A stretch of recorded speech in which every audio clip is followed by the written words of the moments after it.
السلام علیکم.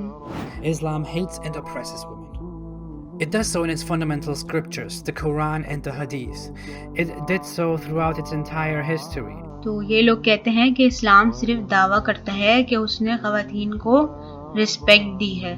تو اب ذرا آئیے اس مٹیریلسٹک آئیڈیالوجی یعنی کہ ایتھیزم میں دیکھتے ہیں کہ عورتوں کے کیا حقوق ہیں. تو شاید ان کو خود ہی اپنی آئیڈیالوجی کے بارے میں نہیں پتا، تو ذرا ان کو بتاتے ہیں اور پھر ان سے پوچھتے ہیں کہ کیا وہ ایتھیزم ہے جس نے عورت کو عزت دی ہے. تو چلیے ذرا تھوڑی دیر کے لیے مان لیتے ہیں کہ ایتھیزم نے خواتین کو رسپیکٹ دی ہے اور پورے رائٹس دیے ہیں اور مردوں کے برابر درجہ دیا ہے. اب یہ مانتے ہوئے ذرا ان کے بڑوں کے خیالات سنتے ہیں خواتین کے بارے میں. That he thought women had evolved to be less intelligent than men. And Darwin said in one of his publications, Descent of Man, that he thought women had evolved to be less intelligent than men. سنا آپ نے، خواتین مردوں کے مقابلے میں کم ذہین ہیں. تو آئیے ذرا ان کی بک دیکھتے ہیں، دا ڈیسنٹ آف مین. تو جب آپ چارلز ڈارون صاحب کی بک دا ڈیسنٹ آف مین والیوم 2 کھولیں گے تو پیج نمبر 328 سے 329 پہ آپ کو یہ ملے گا کہ دونوں جنسوں میں سے اہم امتیاز عقلی طاقتوں میں مرد کی طرف سے دکھایا جاتا ہے. وہ جو کچھ بھی لیتا یا کرتا ہے اس میں اعلیٰ مقام حاصل کرتا ہے اور پھر خواتین حاصل کر سکتی ہیں. یعنی انہوں نے یہ فرمایا ہے اینڈ میں کہ مرد بالآخر عورت پر برتر ہو جاتا ہے. تو چارلز ڈارون نے اپنی بک میں یہ واقعی کہا ہے. تو یہ بات آپ کبھی بھی ان ملحدوں کے منہ سے نہیں سنیں گے. ملحدوں کے مطابق خواتین جو ہیں وہ گوریلاز کی طرح ہیں، اور یہ بھی ایتھیزم کا ہی ویو ہے جس کے بارے میں یہ لوگ بات نہیں کرتے.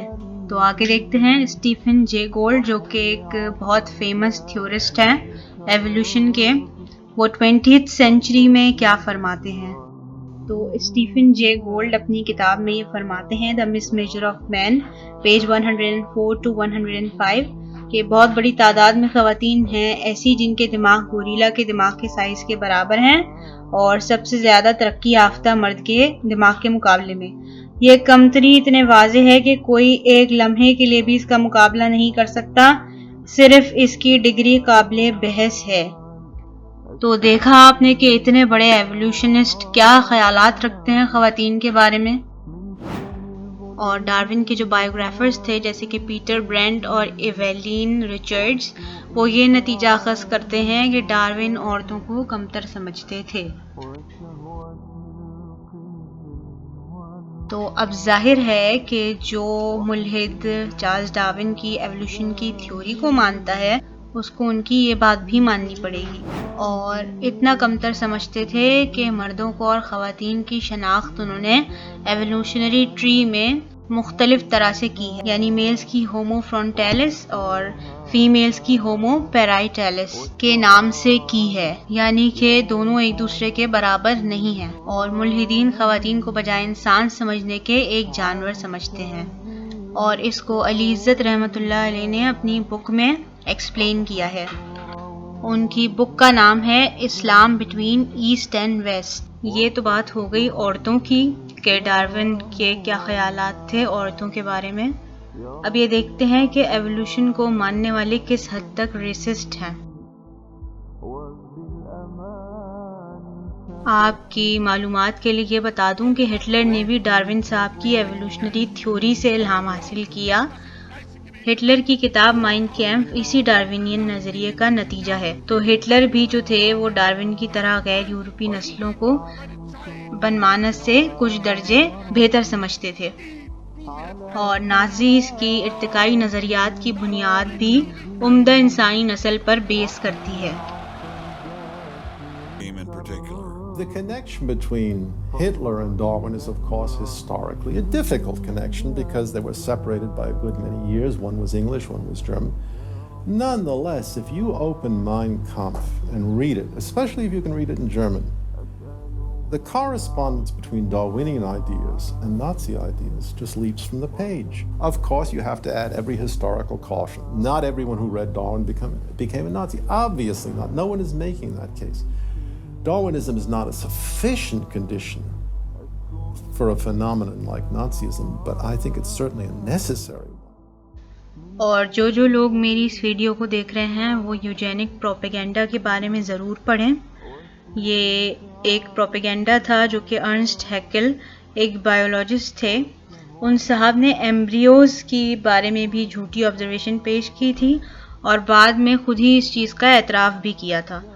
اور اب یہ دیکھتے ہیں کہ انہوں نے کیا تجویز پیش کی تھی، اور وہ یہ تھی کہ جو بچے بھی معذور ہیں ان کو پیدا ہوتے ہی ختم کر دینا چاہیے ارتقائیت کی رفتار بڑھانے کے لیے، اور معذور اور بیماروں کو جلد از جلد مار دینا چاہیے کیونکہ وہ معاشرے کے لیے بوجھ بن جائیں گے اور ارتقاء کو سست کر دیں گے.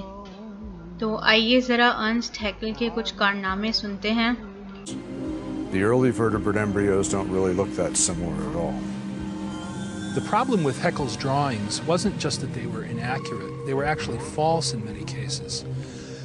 But the real damage was done when these drawings entered into biology textbooks decades ago, and they've never really been taken out. If you open a high school biology text now, or even a college biology text, you'll find these drawings, although they may not refer to them as Haeckel's drawings, and in fact, they trace their ancestry directly to Haeckel. I think that's a really interesting one. Ernst Haeckel argued that from conception, a person is a distinct human individual. But he was promoting infanticide even. So he said that because they were still going through lower stages of evolutionary development in their earlier embryonic stages, it was okay then to abort them, especially if they were possibly going to have some genetic, or hereditary would be the word at that time, hereditary illness. ہیکل کی 1919 میں death ہو گئی تھی، مگر جو تو اتنا ہی انسانی کھوپڑی کا حجم یعنی سائز بڑا ہو جاتا ہے، تو نازیوں نے اس پر بھی عمل کیا اور کھوپڑیاں ناپ کر یہ ثابت کرنے کی کوشش کی کہ جرمن نسل بہتر ہے. تو وہ افراد جن کا ناپ تول جرمن سے کم تھا نازی یوجینک پالیسی کے مطابق ختم کر دیے جاتے تھے، اور یہ تمام اصول ڈارونزم کے نظریے پر رائج کیے گئے تھے. نسل پرستی ڈارونزم کا ہی نتیجہ ہے، اور ہٹلر بھی ایوولوشن پہ بلیو کرنے والے تھے، اور ہٹلر کے اندر غیر ملحد عوام کے لیے شدید نفرت تھی.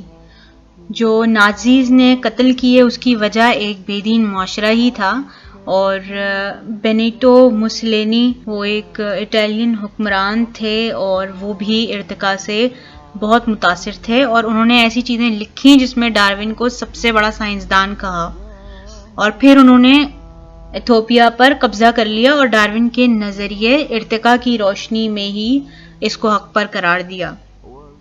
مسولینی کے مطابق ایتھوپین جو تھے وہ کمزور تھے کیونکہ وہ کالی نسل سے تعلق رکھتے تھے. پھر کارل مارکس جو کہ ایک جرمن فلاسفر تھے، انہوں نے بھی یہ کہا کہ کمیونزم کی بنیاد کو رکھنے کے لیے مذہب کو ہٹانا ضروری ہے. اب یہاں تک تو بات ہو گئی کہ کمیونزم کی بنیاد رکھنے کے لیے مذہب کو ہٹانا ضروری ہے، لیکن ہم آگے دیکھیں گے کہ کمیونسٹ نے آگے جا کر کیا کیا کیا. دوسری تو یہ ڈائلیکٹکس ہی تھیں جو مذہب کی اور خالق کی نفی کرتا ہوا نظر آتا ہے. فرائیڈرچ اینگلز جو کہ ایک نازی تھے، انہوں نے بھی ڈاروین کی اوریجن آف اسپیشیز پڑھی، اور اس کو پڑھنے کے 3 ہفتوں بعد کارل مارکس کو یہ خط میں لکھا کہ ڈاروین جس کو میں آج کل پڑھ رہا ہوں بہت شاندار ہیں. دوسری طرف کارل مارکس نے اپنی کتاب کیپٹل کے والیوم 2 میں ڈاروین کے نظریے کو ایکنالج کیا ہے، اور یہ بھی لکھا ہے کہ یہ وہ کتاب ہے جو قدرتی تاریخ کے نظریات کی بنیاد رکھتی ہے. تو آئیے ذرا ان لوگوں کے اور کارنامے دیکھتے ہیں جو ڈاروینزم پہ بلیو کرتے ہیں. ولیڈیمیر لینن جو کہ ایک ارتقاء پسند اور کمیونسٹ تھے، انہوں نے کمیونزم کی عملی طور پر بنیاد رکھی، اور اس کے بعد جو ہے وہ لیگ آف ملیٹنٹ گارڈلس کے نام سے ایک تحریک چلائی گئی، اور جس کے وکٹمز جو ہے وہ 100 ملین سے زیادہ لوگ تھے. اور لینن نے بھی بار بار یہ ذکر کیا ہے کہ ان کا رائج کردہ ڈائلیکٹک نظام کی بنیاد ہے. تو یہ تو ہو گئی وہ باتیں جو ڈاروینزم کو فالو کرتے ہیں اور مانتے ہیں. تو یہ سارے کارنامے ان لوگوں کے ہیں. اور اب ذرا دیکھتے ہیں کہ اسلام نے ریسزم کو کس طرح سے ختم کیا. اور ہم نے دیکھا مکی صورتیں اتنی لمبی جو ہے یا ایھا الذین آمنوا کا صیغہ وہاں ہے ہی نہیں، لیکن یہ آیت آ رہی ہے یا ایھا الناس، اے لوگو انا خلقناکم من ذکر و انثی، اے لوگو ہم نے تمہیں پیدا کیا ہے، تم سب کو، چاہے مومن ہو چاہے غیر مومن ہو، چاہے مسلمان ہو چاہے کافر ہو، تم سب کو ہم نے پیدا کیا ہے من ذکر و انثی، ایک مرد اور ایک عورت سے. حضرت آدم اور حوا کی اولاد ہو تم. وجعلناکم شعوبا وقبائل لتعارفوا، اور ہم نے تمہیں بنا دیا ہے قوموں میں تقسیم کر دیا اور قبیلوں میں تاکہ ایک دوسرے کو پہچانو. یہ رنگ کا فرق، نسل کا فرق اور یہ شکل و شبہات کا فرق، یہ جو بھی انسان کے نقوش ہیں ان کا فرق، زبانوں کا فرق، یہ قوموں اور قبیلوں میں جو فرق اور امتیاز انہوں نے ڈالا ہے تاکہ پہچان سکو. سارے انسان ایک ہی رنگ کے، ایک ہی شکل و صورت کے، ایک ہی معلوم ہوتا کہ سانچہ ہے فیکٹری کا، اسی میں سے سب بنے چلے آ رہے ہیں، ایک ہی زبان بولتے تو پہچانتے کیسے ایک دوسرے کو؟